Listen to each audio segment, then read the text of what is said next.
कुरकुरीत, खमंग, चटपटीत लसूण शेव ज्याप्रमाणे बाजारात मिळते अगदी तशीच लागते। बाजारसारखी शेव आपण घरच्या घरी तयार करू शकतो। ती कशी करायची तर या व्हिडिओमध्ये सविस्तर सांगितलेलं आहे, त्यामुळे तुम्हाला व्हिडिओ पूर्ण पाहायचा आहे। काही छोट्या छोट्या टिप्स सांगितलेल्या आहेत, त्या वापरून नंतर ही शेव बनवायची। ज्याप्रमाणे बाजारात मिळते ना अगदी त्याप्रमाणेच लागते। अगदी शेवटच्या काडीपर्यंत ही शेव कुरकुर राहते, अजिबात मऊ पडत नाही।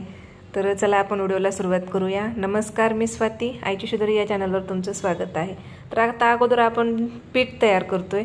तर इथे पिठासाठी बघा 2 वाटी हरभऱ्याची डाळ घेतली, पाऊण वाटी तांदूळ, 1 चमचा जिरे, 1 चमचा ओवा। तर आता हे गिरणीतून दळून आणायचं, हे सगळं मिक्स करून घ्यायचं आणि गिरणीतून एकदम बारीक पीठ तयार करून आणायचं, जाडसर नाही, बारीक ठेवायचं आणि ते दळून आणायचं। बघा हे गिरणीतून दळून आणलेलं पीठ। तर अर्धा किलोची शेव बनवतोय आपण। तर अर्धा किलो पीठ आहे हे। आता याच्यामध्ये 3 चमचे लाल तिखट टाकले। तिखट शेव छान लागते त्यामुळे तिखट जास्त वापरले। हळद किंचितशी वापरायची, जर आपल्याकडून हळद जास्त पडली तर शेव लाल होते, त्यामुळे थोडीशी हळद किंचित वापरायची। चवीनुसार मीठ आणि 2 चमचे कडकडीत तेलाचं मोहन। भरपूर सारा लसूण बारीक वाटून घेतलेला आहे।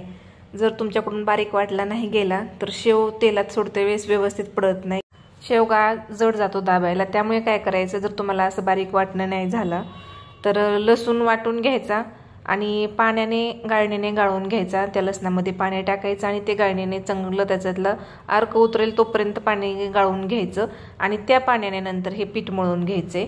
तर तसं केलं तर अगदी शेव सहज पडते आणि आपल्याला काही खूप जास्त मेहनत करण्याची गरज पडत नाही। तर तसं केलं तरी चालतं।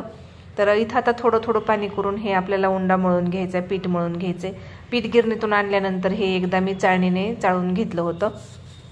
तर हे पीठ खूप हाताला चिकट लागतं, चिकट असतं, त्यामुळे मी एकदा हात धुतला आणि परत हे एकदा मळून घेतलं। तर पाणी थोडं थोडं करूनच हे उंडा मळून घ्यायचा आणि घट्टसर ठेवायचा आहे, पातळ करायचा नाही। जर पातळ केला तर आपली शेव मऊ पडते त्यामुळे।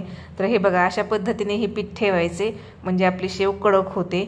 आणि हे झालेलं आहे मळून। तर 5 मिनिटासाठीच हे आता झाकून ठेवायचे, खूप वेळही झाकून ठेवायचं नाही, नाहीतर मग तेल पिते शेव त्यामुळे।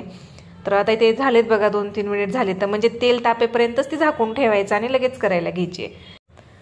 गॅस लावला, गॅसवर कढई ठेवली आणि कढईमध्ये शेव तळण्यासाठी तेल टाकलेलं आहे। जेवढं आपल्याला शेव तळण्यासाठी तेल लागेल तेवढं त्यामध्ये टाकलेलं आहे। तर इथे शेवगा घेतलाय, तर शेवग्याला सगळीकडून तेल लावून घेतलं आणि आता आपल्याला लगेच तेल गरम झालं की शेव काढून घ्यायचे। तर आता इथे बघा या शेवग्यामध्ये 2 प्लेट असतात, एक प्लेटला मोठे छिद्र असतात आणि एकीला छोटे असतात। तर मोठ्या ह्याची करायची नाहीये, तर आपल्याला बारीक शेव करायची आहे, त्यामुळे मी ते बारीक प्लेट लावलेली आहे आणि बारक्या प्लेटची शेव खुसखुशीतही लागते आणि खायलाही जरा थोडंसं चांगलं वाटतं, त्यामुळे बारकीच प्लेट वापरायची। तर आता आपलं तेल पण गरम झालेलं आहे। आता शेवग्यामध्ये थोडंसं उंडा मी पाणी घेतलं एका वाटीमध्ये आणि त्या वाटीमध्ये थोडंसं पाण्याचा हात बुडवून नंतर ते पीठ घेतलं, कारण की चिकट असतं तर आपला हात पूर्ण चिकट होतो त्यामुळे। तर पाणी घेऊनच ते शेवग्यामध्ये मी भरून घेतले। तर एक छोटासा गोळा मी तेलात सोडून बघितला, तेल गरम झाले का, तर तेल आपलं गरम झालेलं आहे। खूप जास्त कडकडीत करायचं नाहीये, नाहीतर मग तेलात शेव सोडली की लगेच करपली जाते त्यामुळे। तर हे व्यवस्थित आपलं तेल गरम झालेलं आहे। तर आता आपण शेव सोडून घेऊया।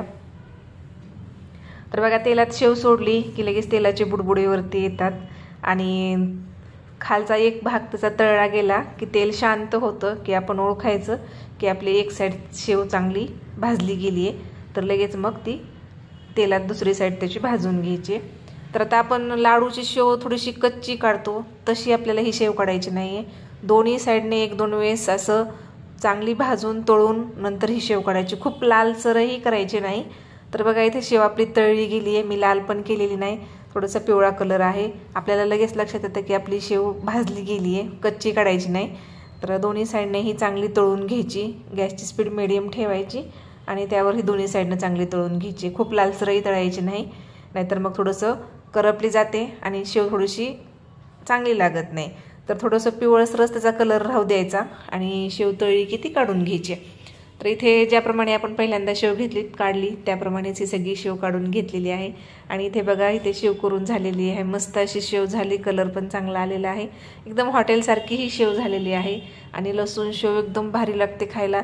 आणि या पद्धतीने जर केली तर तुम्ही शेवटच्या क्षणापर्यंत ही शेव कडक राहते, त्यामुळे या पद्धतीने नक्की एकदा करून बघा, व्हिडिओ कसा वाटला कमेंटमध्ये सांगा. व्हिडिओ आवडला असेल तर चॅनलला लाईक शेअर सबस्क्राईब करा. हा दिवाळीच्या अगोदर केलेला व्हिडिओ आहे, पण खूप कामं होती त्यामुळे काही व्हिडिओ मला अपलोड करणं झालं नाही. तर चला म्हणलं व्हिडिओ केलेला आहे तर नंतरच्या वेळेस मैत्रिणी पाहतीलच, त्या अनुषंगाने हा व्हिडिओ मी शेअर केला. तर बघा आपली मस्त अशी कुरकुर सेव झालेली आहे. व्हिडिओ पाहिल्याबद्दल धन्यवाद.